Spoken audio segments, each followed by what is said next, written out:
میں اپنا نائب بھجوا رہا ہوں۔ فرشتوں کو اللہ تعالیٰ نے کہا کہ یہ جب ظاہر فیضا سویتہ ونفخت فیہ من روحی فقعوا لہ ساجدین، کہ جب میں اس کا ظاہر قالب برابر کر دوں اور اس میں اپنی روح پھونکوں پھر تم نے اس کو سجدہ کرنا ہے۔ شاعر نے یہ مضمون ایک شعر میں بیان کیا ہے، اچھا ہے شعر، کہ گر نبود ذات حق اندر وجود، آب و گل را کہ ملک کر دے سجود۔ اے انسان تم میں اگر وہ ذات حق نہ ہوتی، آب و گل یعنی یہ کائنات اور فرشتے تمہیں سجدہ کیسے کرتے؟ تو مسجود جو ہے دراصل وہ روح تھی، وہ روح ربانی تھی۔ اعوذ باللہ من الشیطان الرجیم، بسم اللہ الرحمن الرحیم۔ اللہم صلی علی سیدنا محمد معدن الجود والکرم وآلہ وسلم۔ سامعین و ناظرین اکرام، السلام علیکم ورحمۃ اللہ وبرکاتہ۔ آج کا ہمارا موضوع، کیا ہمیں عبادت الہی کی ضرورت بالکل نہیں ہے؟ جی ہاں، ہر وہ شخص جو دنیا کے لیے زندگی گزار رہا ہے، ہر وہ شخص جس نے آخرت پر دنیا کو ترجیح دے دی ہے، ہر وہ شخص جو من چاہی زندگی گزار رہا ہے، یعنی اپنی مرضی سے زندگی گزار رہا ہے، اس کو عبادت الہی کی قطعاً کوئی ضرورت نہیں ہے۔ دیکھیں اس بات کو ذرا سمجھیں، عبادت کیا ہے؟ بندگی، اطاعت، اور یہ اطاعت غیر محدود ہے اور غیر مشروط ہے۔ یعنی مطالبہ یہ ہے ہم سے کہ ہم غیر مشروط اور غیر محدود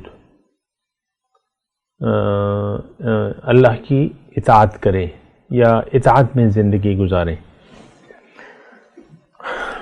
خیر، مطلب اب مسئلہ یہ ہے کہ آج کا مسلمان تو اپنی حقیقت سے بے خبر ہے، اور عبادت کا مطلب اس نے محدود کر لیا ہے یا غلط لیا ہوا ہے۔ آپ دیکھ لیں، ہم نے عبادت کا معنی جو ہے وہ محض چند رسومات رکھ دیا ہے، کلمہ، نماز، روزہ، حج، زکوٰۃ، قرآن کی تلاوت، ذکر الہی، بس یہ چند کام ہیں، اس کو ہم عبادت قرار دیتے ہیں۔ ایسا نہیں ہے۔ عبادت دراصل دیکھیں، اس کو اگر شروع سے میں بیان کروں تو وہ یہ ہے کہ اللہ تعالیٰ نے ہمیں بنایا ہے اپنے لیے۔ کیا مطلب؟ مطلب یہ ہے کہ ہم پہلے تو آپ اپنی حقیقت کو سمجھیں کہ آپ ہیں کون۔ انسان حقیقت میں وہ نہیں ہے جو کہ نظر آ رہا ہے، اور انسان کی حقیقت دراصل وہ ہے جو کہ نظر نہیں آ رہی، یعنی روح ربانی۔ اب روح ربانی یہ تو امر ربی ہے، قل الروح من امر ربی، اللہ کا حکم ہے، اس کے متعلق ہم زیادہ نہیں سمجھتے۔ ما اوتیتم من العلم الا قلیلا، تو یہ اللہ کی پھونکی ہوئی روح ہے۔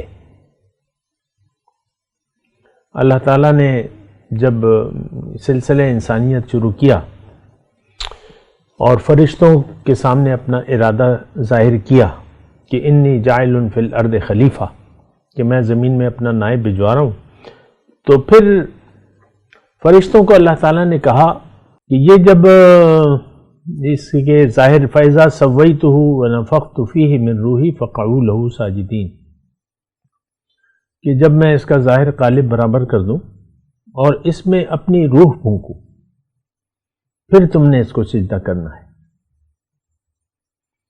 شاعر نے یہ مضمون ایک شعر میں بیان کیا ہے، اچھا ہے شعر، کہ گر نبود ذات حق اندر وجود، آب و گل را کہ ملک کر دے سجود۔ اے انسان تم میں اگر وہ ذات حق نہ ہوتی،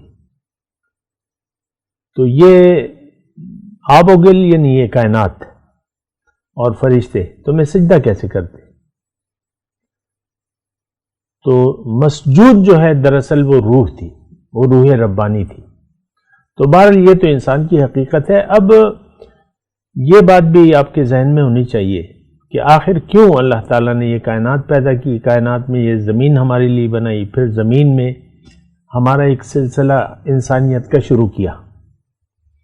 ایسی زندگی کسی اور کرے پہ نہیں پائی جاتی، ایسے اسباب زندگی۔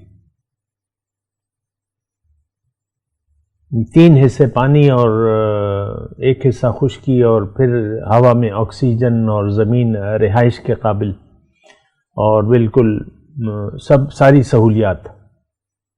اس میں آپ کو گیس بھی مل رہی ہے، تیل بھی مل رہا ہے اور ساری چیزیں آپ کو مل رہی ہیں زمین سے. پھر زمین کی مٹی جو ہے وہ فصل اگا رہی ہے. کوئی ایسا کرہ ابھی تک سائنسدانوں نے نہیں دیکھا کہ اس میں زندگی کے وہ زندگی پائی جائے. یعنی وہاں کی مٹی سبزی اگائے، پھل اگائے، جو بھی ہوئے، جیسا کہ ہمارے ساتھ ہو رہا ہے، ایسا کوئی ہے نہیں. اصل میں تو ہم یعنی غافل ہو کر ہماری قوم، ہم من حیث القوم جو ہے وہ غافل ہیں. افراد بھی اور قوم، یہ ایک غافل لوگوں کا ایک جمگٹا ہے اور اس میں میں اور آپ رہ رہے ہیں. تو وہ تو ایک الگ مسئلہ ہے.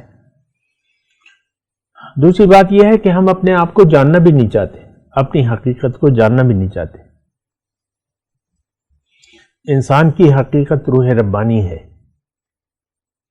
اور وہی مسجود ملائکہ ہے. اب دنیا میں اللہ تعالیٰ نے ہمیں جسم دیا، انسان بنایا، ایک مختصر زندگی دی. وَلَكُمْ فِي الْأَرْضِ مُسْتَقَرٌّ وَمَتَاعٌ إِلَىٰ حِینٍ، کہ تمہارے پاس ایک تھوڑا سا عرصہ ہے زمین میں. تو منزل اللہ تعالیٰ نے ہمیں خود اپنی ذات کو بنا دیا. وَأَنَّ إِلَىٰ رَبِّكَ الْمُنْتَهَىٰ، میرے خیال سے سورہ نجم کی آیت ہے. ہماری انتہا جو ہے، ہمیں پہنچنا رب کے پاس ہے، ہماری منزل رب ہے. وَأَنَّ إِلَىٰ رَبِّكَ الْمُنْتَهَىٰ، اے انسان تم نے رب کے پاس پہنچنا ہے، رب تمہاری منزل ہے. دیکھیں اس کو میں تھوڑا سا اور آسان کر دیتا ہوں سمجھنے کے لیے. ہو سکتا ہے کوئی میرا نیا سننے والا ہو. تو اللہ نے ہمیں دنیا میں بھجوایا اور ایک جسم دے دیا اور کچھ تھوڑی سی زندگی دے دی. پھر ہمیں اختیار دے دیا، زندگی گزارنے کا اختیار دے دیا. اصل میں دیکھیں مسئلہ سارا زندگی گزارنے کا ہے اور پھر اس کے مقصد حیات کا ہے، طرز حیات. قرآن ایک مکمل ضابطہ حیات ہے. سارا مسئلہ جو ہے وہ ضابطہ حیات میں ہے، طرز حیات میں ہے، طریقے زندگی میں ہے. یا اگر میں ایک مختصر بات کہوں تو وہ اخلاق ہیں. یعنی ہم زندگی، ہر انسان ایک مقصد کے تحت زندگی گزار رہا ہے اس وقت، اور ہم میں سے ہر انسان کا مقصد دنیا کی کامیابی ہے. ہم میں سے ہر ایک مسلمان کی منزل دنیا ہے اور یہ دنیا کے لیے زندگی گزار رہا ہے. اللہ اس کی منزل ہے نہیں، آخرت پہ اس کا یقین ہے نہیں. اب دیکھیں اس میں دوسرا نقطہ یہ ہے کہ اللہ تعالیٰ نے تو اپنی ذات کو ہماری منزل بنا دیا ہے کہ تم نے میرے پاس آنا ہے. انا للہ و انا الیہ راجعون کی آپ بات کرتے ہیں نا، اس کا مطلب یہ ہے کہ ہم اللہ کے ہیں. اس کی ابھی میں تشریح نہیں کر رہا. ہم اللہ کے ہیں، مالک اللہ ہے. انا للہ، تو ہم اللہ کے ہیں اور تیاری کر کے ہمیں جانا ہے اپنے رب کے پاس. اور یعنی رب تک پہنچنا ہے، رب کے قریب ہونا ہے. قربت یا قریب، تقرب الہی کے لیے ہمیں اللہ تعالیٰ نے بنایا، یعنی اس کی کوشش کے لیے بنایا ہے. تو دنیا، مختصر الفاظ یہ ہیں کہ دنیا جدوجہد کی جگہ ہے، محنت کی جگہ ہے. اور محنت کس چیز میں ہے؟ محنت اس میں ہے کہ اپنی مرضی چھوڑ کے آپ اللہ کو منزل بنا کے اللہ کے راستے پر چلیں اور اس کے لیے کوشش کریں. بس یہ مختصر بات ہے. آج کا میرا موضوع یہ تھا کہ عبادت کی ضرورت. دیکھیں عبادت کا جو مسئلہ ہے وہ ہم سمجھ نہیں پا رہے، اور دین کی کوئی یعنی کسی بھی حقیقت سے ہم آگاہ نہیں ہیں اور آگاہ ہونا بھی نہیں چاہتے، کیونکہ تو ہم نے تو اپنا رخ بدل لیا ہے، ظاہر کی طرف رخ کر لیا ہے، ہم سب تو ظاہر کے لیے زندگی گزار رہے ہیں۔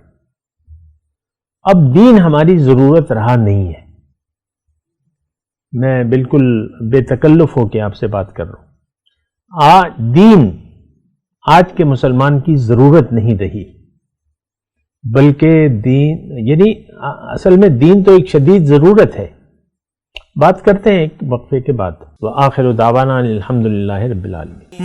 مولایا صلی وسلم دائما ابدا علی حبیبک خیر الخلق کلہم